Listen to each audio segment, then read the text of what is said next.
These are more times where cocky UFC fighters got destroyed and humbled by their opponents. We have all watched enough MMA to know that talking shit without the ability to back it up can lead to some serious embarrassment, but unfortunately for the next 8 fighters, they had to learn that lesson the hard way, starting with Michael Johnson, whose fight against Justin Gaethje broke the internet. Gaethje entered the UFC with a ton of hype and for solid reasons. The Arizona native was 17-0 with 15 finishes and 5 successful World Series of Fighting lightweight title defenses. However, Gaethje's first UFC opponent, Michael Johnson, wasn't impressed with his resume. I'm here to win this title, and I'm not here to welcome guys from the C League in here, but at the same time, yeah, of course, I'm gonna welcome him into the UFC, and it's not gonna be a good night for him, hands down, Johnson fired a ton of unnecessary shots and even went as far as issuing some serious threats to the most violent man on the planet. I got 2 months to get prepared to take somebody's life in this cage. I'm not trying to beat him. I'm not trying to win by decision or a point. I'm literally going to try to take this man's life. And if you're not, I want to die. And if you're not ready, you're not ready to die, don't show up. I am ready I'm to telling die you right there. now. That's breaking my mind. Breaking You're in a piece bad by night, piece, boy. artistically breaking you. I eat my whole. I don't take piece by piece. Naturally, there were consequences, first during the face-off when Gaethje flipped Johnson off, and then inside the cage where Johnson hurt Gaethje a couple of times, but the highlights shots were bigger and better, and every time he dropped Johnson, he told him to get up and take more punishment. Gaethje ultimately won by a TKO. Johnson didn't immediately react to the loss, but a couple of years later, he called for a rematch with Gaethje. On your entire resume, who would you like a rematch with? Justin Gaethje. Rematches are always fun in MMA, but only if the guy who lost earns it. Johnson hasn't earned his rematch against Gaethje, but Leon Edwards did earn his second shot at Kamaru Usman at UFC 278, years after the Brit was first mauled by the Nigerian back in 2015. And that brings us to the next fighter on this list. Usman was a dominant champion with 5 title defenses when their rematch was booked, and naturally he was oozing with confidence even though Edwards hadn't lost since their first fight and was on an 11-fight win streak. He's a very, very tough individual, but he hasn't lost because he fought me. I made him better, and he went out there and he started wrestling. But when he fights me again, he's gonna realize that that wrestling was all for nothing. Usman beat Edwards by a decision after 3 rounds of wrestling in their first fight. If it was a 3 rounds and 30 seconds fight, the Nigerian claimed that he would have finished the Brit. You cannot finish me, champ. Trust me. You got it in you, bro. I didn't hear you. What'd you say? You can't finish me. I can't finish you. Nope. Give me 30 more seconds in the first fight and I would have finished you, correct? Shut up. No, you wouldn't. You forgot? You wanna watch the replays? You held me for 2 rounds. I watched it. You wanna watch the replays? I held your hand and I was beating the side of your face in. Usman also thought that his striking was better than Edwards, who is widely recognized as the best technical striker in the welterweight division. Of course I fell in love with my striking. That's why I have more knockouts in championship fights than he has in the UFC his entire career. To downplay Leon's skill set, Usman even brought up the infamous moment between Jorge Masvidal and Edwards in 2019 when the American sucker punched the Brit in a backstage brawl. He is a very, very good striker. And, they were singing that tune. And we all saw what Masvidal did to him over there in London. Inside the cage, Usman dominated for the most part, both with his wrestling as well as striking, but just 30 seconds before the end of the fight, Edwards pulled off a miraculous head kick that shut the pound-for-pound #1 fighter's lights out. It was the greatest upset, comeback, and head kick knockout victory of all time, according to Joe Rogan. One of the wildest head kick knockouts, I think the most important head kick knockout ever. Usman was both humbled and impressed. It was a great shot. I'm talking Hail Mary to the Super Bowl in the Super Bowl. Last 10 seconds, that was a great shot, man. Hats off to Lee. Seems like Marvin Vettori needs to take lessons in humility from Kamaru Usman, because when he fought Israel Adesanya for the second time in 2021, he was saying some wild stuff pre and post fight. The last Stylebender's contendership days were dominant as he dispatched one tough dude after another. It was like a walk in the park for Izzy, except for a tough third and final round against Marvin Vettori, who still thinks he actually won their first fight in 2018. I won that fight, but now we get to settle the score.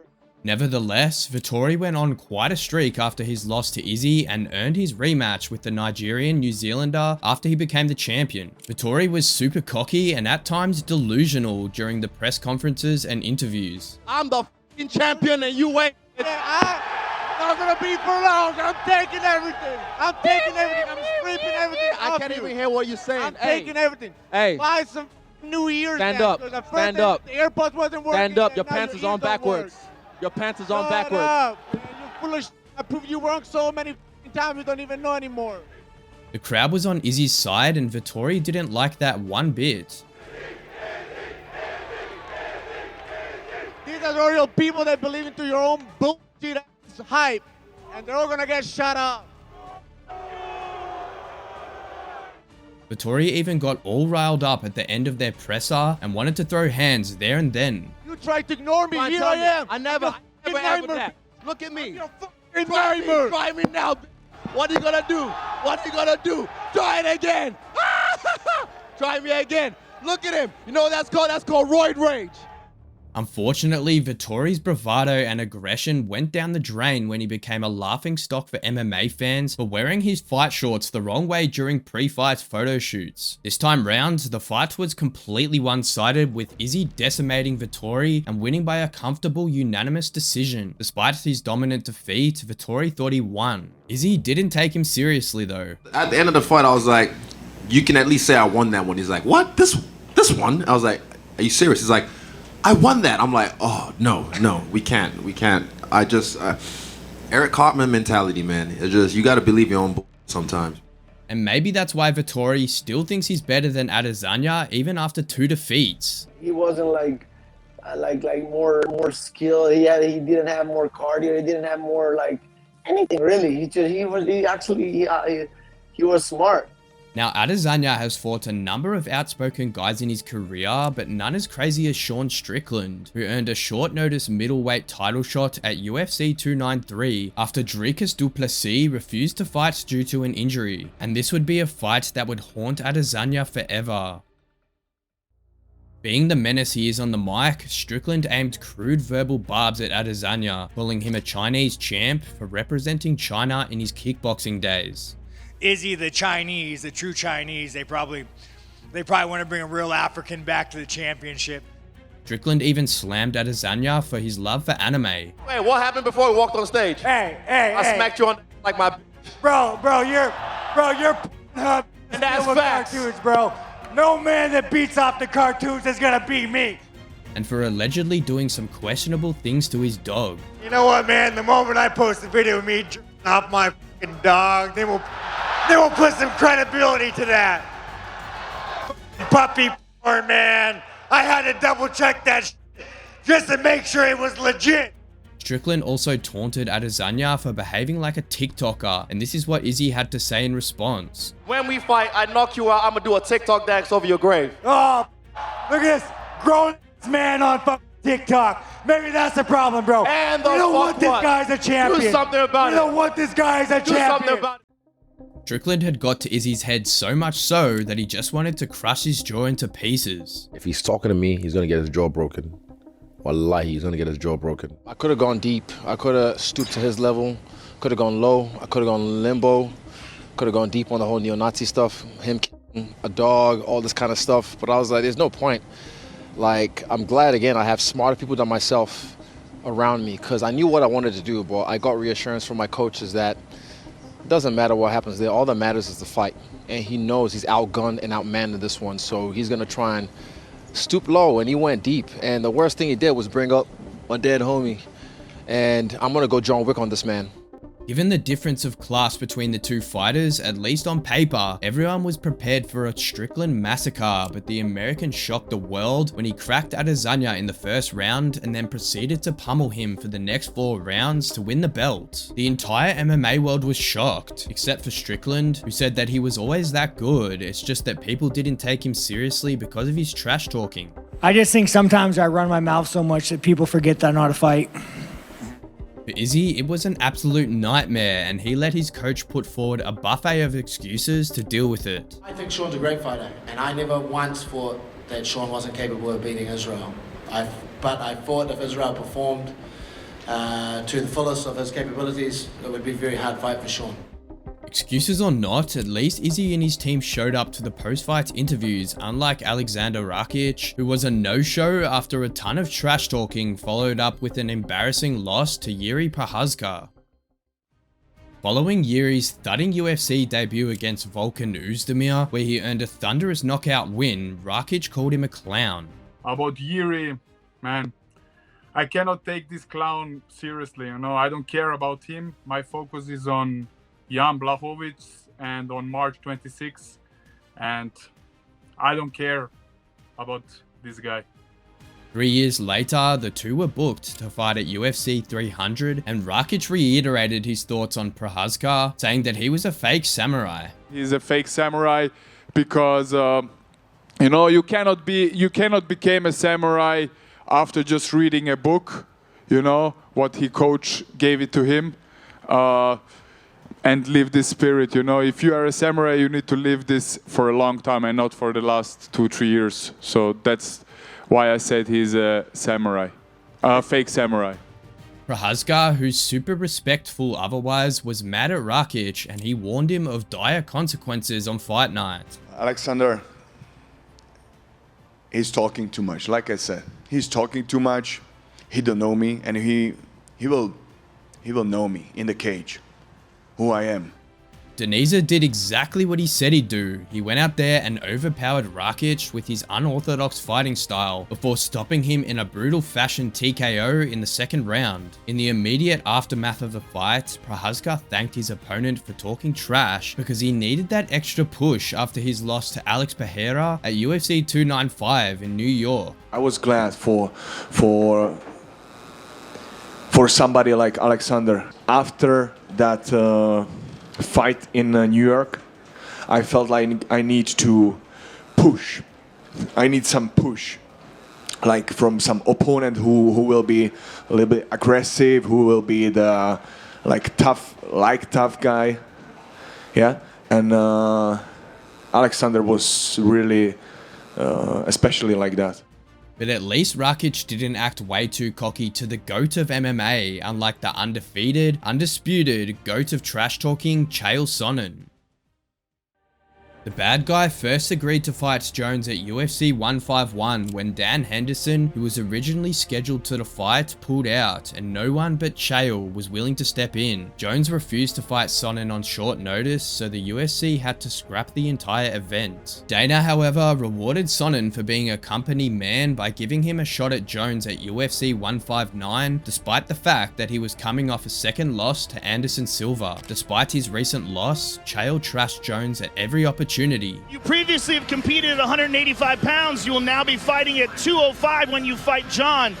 You're looking pretty big. Tell me, what are you walking around at? Joe, I don't promote fights. I pick fights. I'm better than John Jones. I'm better than Sean Combs. I am even better than John Holmes. 4 days away from taking on John Bones Jones. Now introduce him correctly. 4 days away from taking on John, soon-to-be former champion, Bones Jones. Soon-to-be former. Sonnen refused to put his foot off the gas pedal.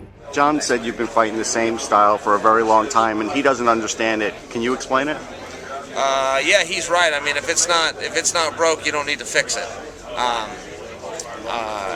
Yeah, I got the same style, and there's no secrets about it. And you can let John know when that bell rings, I'm going to put my chin down, walk across the cage, and put him on his ass. Jones didn't mind Chael's trash talking because he knew the bad guy was just messing around. He's crazy. You know, Chael's crazy, so it doesn't count. It's like, you know, Chael's a gentleman. He's this promoter, this ruthless, disrespectful, say anything about anyone promoter, which is, I'm not really sure if I agree with that. And then he's a tactical fighter. The fight wasn't even close. Jones took Sonnen down and battered him before finishing him with brutal elbows, but not before Chael had Jones' toe split into two. Nevertheless, Chael was frustrated after the defeat. What am I gonna do? I'm terrible. I lost to two guys, one much younger. What are you gonna do? Put me with Wanderlei Silva? I don't know who else I'm supposed to beat around here. It's tough. Look, I've had a lot of fights and they haven't all gone my way, but I've only been beat up twice, and that was number 2. You know, Andy beat me at my own game, and it's frustrating, it's tough, and that's it. For Jones, it was simply the beginning of his journey to GOAT status. I aspire to be the greatest at something. Maybe it sounds arrogant, but I owe it to myself. You know, this is my life. A lot of other people are, you guys can report on it, or a fan could watch it. But for me, I have to breathe, eat, and sleep this. So aspiring to be the greatest is something I owe to myself, and that's what I want to be, is the greatest. And I believe that's what will happen eventually. Now what Chael Sonnen can do, Michael Bisping can do just as good, which is getting under an opponent's skin with ruthless trash talking and cocky antics. And just like Chael, things didn't turn out quite so good for Bisping either when he tried to talk trash to another GOAT of the UFC.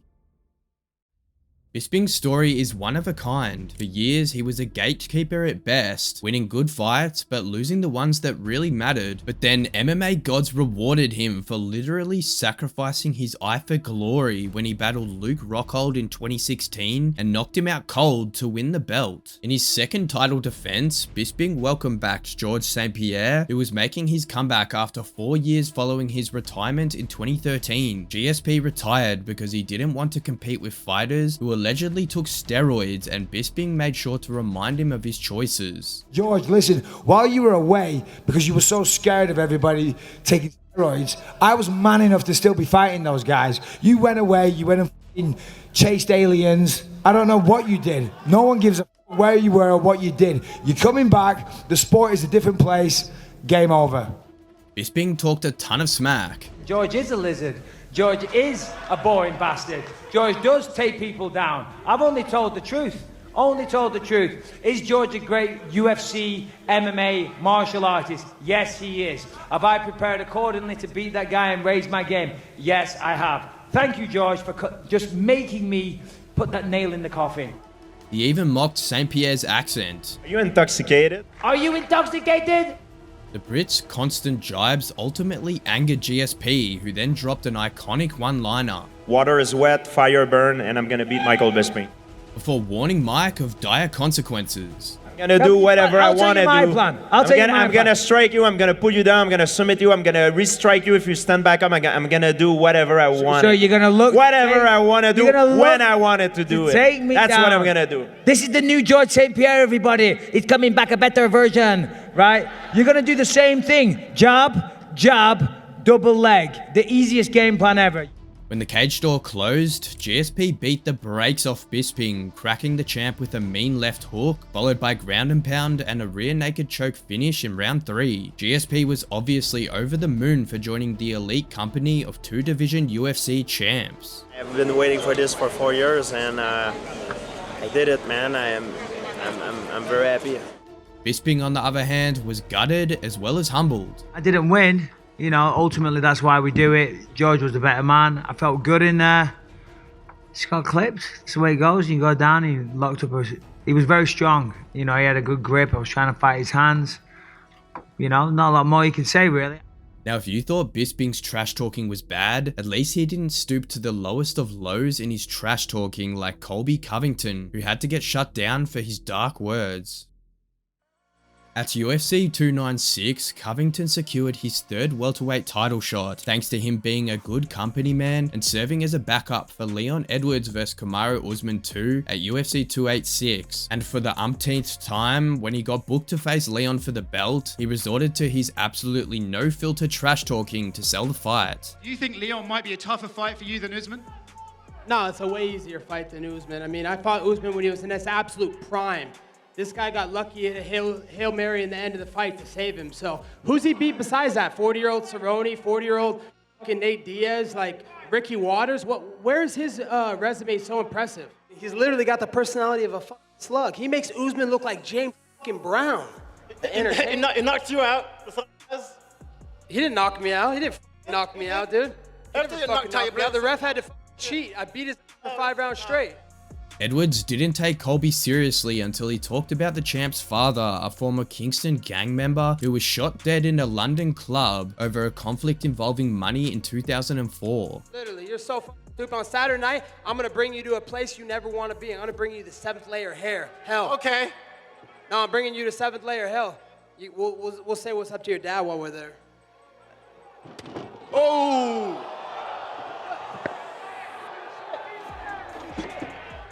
Edwards was infuriated, yet Colby continued his relentless verbal assault. Fuck pussy. Look, he's got his ultimate feeling champion. He ain't no ultimate fighting champion. He's ultimate feeling champion. Credits where it's due, the champ got a hold of himself pretty quickly. After that situation, did things just get a bit more personal between you two? Not really. The guy's a piece of shit, but make sure you get that same energy backstage. That's all I'm saying. Make sure you save that fucking energy in the ring Saturday night. Get that energy backstage. Yeah, well, I will. We'll see you in the ring Saturday night, bitch. When the cage door closed, Edwards remained one step ahead, using his elite striking to crack Covington, all while defending takedowns to win by a comfortable unanimous decision. Colby kept the same energy even after his loss. Leon mentioned in the cage how your comments at the press conference really sort of emotionally hurt him, and he struggled with that, and the death of his father still weighs on him heavy. Do you maybe regret those comments and think, actually, okay, that was one time I maybe did go a little bit too far? Not at all. Why would I have sympathy for a trafficker, someone who's impacted and hurt a lot of people's lives? You know, the truth always stings the worst in the world. So, you know, no, I don't feel bad about that at all. Let's talk about all the victims that he left behind that are surviving of the trauma and the turmoil that he put these people's lives through. So I don't feel bad at all. Why would I feel bad for a criminal? Edwards didn't have nice things to say about Covington either. He's a coward, and he's always been a coward. You know, even he lost the fight, he keep making excuses that I won the fight. Even Usman knocked him out and broke his jaw. He's like, yeah, it was Mark's fault. It's always someone else's fault when he loses, you know. If you enjoyed these moments, check out even more times where cocky UFC fighters got destroyed and humbled by their opponents.